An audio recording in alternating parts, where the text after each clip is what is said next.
안녕하세요. 책 읽는 아줌마, 엔다줌마입니다. 오늘도 장은주 작가님의 이토록 삶이 채워지는 순간들을 낭독해 보면서 여러분들과 함께 귀한 깨달음 얻을 수 있었으면 좋겠습니다. 낭독 시작하겠습니다. 이토록 노트가 많은 것도 몰랐다니. 수백 번의 이상적인 생각보다 한 번의 실행이 변화의 시작이다. 셰릴 샌드버그. 자연 속을 거닐다 보면 마음이 평온해진다. 좋은 에너지로 마음을 가득 채우는 동안에는 그저 즐겁다. 그 상쾌해진 기분이 계속 유지되면 얼마나 좋을까. 집으로 돌아오면 언제나 집안일이 잔뜩 기다리고 있다. 물건은 왜 이렇게도 많은지. 충전된 기분으로 잠시는 괜찮지만 때로는 힘겹다. 청소할 때마다 실감하지 않는가? 치워도 또 쌓이고 정리는 끝이 없다는 걸. 언제 이만큼 쌓였나 싶을 때가 있다. 특히 아이들이 어릴 적에는 더 그렇다. 육아용품부터 장난감까지 여기저기 넘쳐난다. 하지만 자주 정리를 하고 버려도 그 공간만큼 금세 채워졌다. 무엇 때문에 이토록 많은 걸 소유하고 있는 건지. 여러 가지 이유로 채우기만 하다 보니 늘 생활 공간에는 여유가 없었다. 이젠 쌓아두기만 하지 말고 잘 사용해야겠구나 싶었다. 효율적으로 정리하는 방법을 찾기 시작했다. 그런데 생각처럼 잘 되지 않았다. 정리를 해도 늘 그대로인 것 같았다. 아무리 보기 좋게 진열을 해도 지나고 나면 마음에 들지 않았다. 특히 물건이 너무 많으니 복잡하고 지저분해 보였다. 때론 필요한 물건이 어디에 있는지 한참을 찾을 때도 있다. 이대로면 정리하고 치운 데에 시간이 더 많이 들 것 같았다. 시간도 에너지도 낭비되니 지칠 때가 많았다. 자연스레 미니멀 라이프에 관심이 갔다. 집에 있으면 책장이 자주 눈에 들어온다. 그래, 책장부터 시작하자. 정리하겠다고 생각한 순간부터 버릴 것들이 계속 나왔다. 어찌나 버릴 게 끝도 없이 나오는지.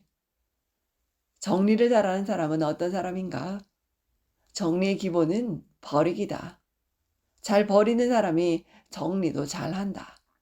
모든 물건에는 고유의 에너지가 있는데 사용하지 않은 채 방치된 물건에서는 좋지 않은 에너지가 나온다는 영국 정리 컨설턴트 메리 램버트의 말이 맞다.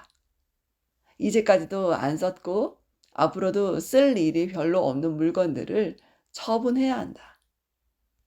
그런데 사실 사는 것보다 버리는 일이 더 어렵다.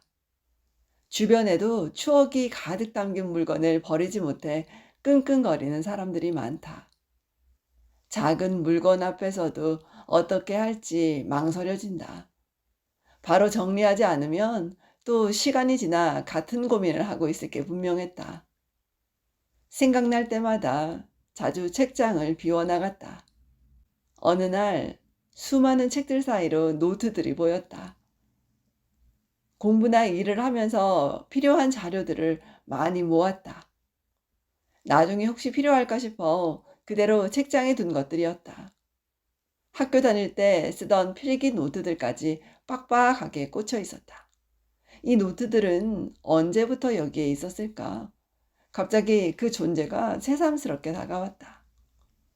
한때는 노트를 사는 재미가 있었다.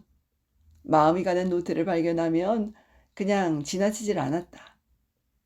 우연히 들른 문구점에서 여행을 갔다가 독특한 노트를 발견하고는 반가운 마음에 샀다. 디자인이 예쁘고 싸서 세일할 때 하나씩 사다 모은 것들이다. 기록을 좋아해서 노트가 필요해서 사는 건 아니었다. 사두면 언젠가는 쓰겠지 하는 생각이었다. 그때는 정성 들여 쓸 수 있을 것 같았다.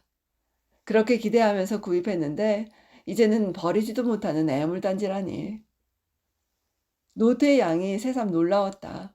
깨끗하고 버리기는 아까우니 일단 가지고 있자는 마음에 둔 건데 먼지와 함께 그저 자리만 차지하고 있었다. 그런 노트들이 안쓰러워 하나씩 펼쳐보았다. 노트의 대부분은 앞부분만 채워져 있었다. 절반이라도 쓰면 다행이었다. 몇 장만 쓰고 깨끗한 것도 많았다. 써보면 안다. 노트 한 권을 끝까지 채우는 일은 생각보다 어렵다는 것을. 여기저기 쓰다가 중간에 그만둔 노트들. 한두 장 쓴 것들은 그 부분을 찢어버리고 다시 꽂아두었다. 나중에 써야지 하는 마음으로. 그렇게 해도 여전히 안 써지는 건 마찬가지다. 도미니크 로로가 쓴 지극히 적게라는 책에 이런 말이 나온다. 사람들은 엄청난 양의 물건을 쌓아두는 데 성공했지만 세상에 대해 느끼는 즐거움이 줄어들었다. 돈은 무엇을 사기보다는 경험하고 공부하고 여행하는 데 써야 한다. 책장 앞에서 잠시 생각에 잠겼다.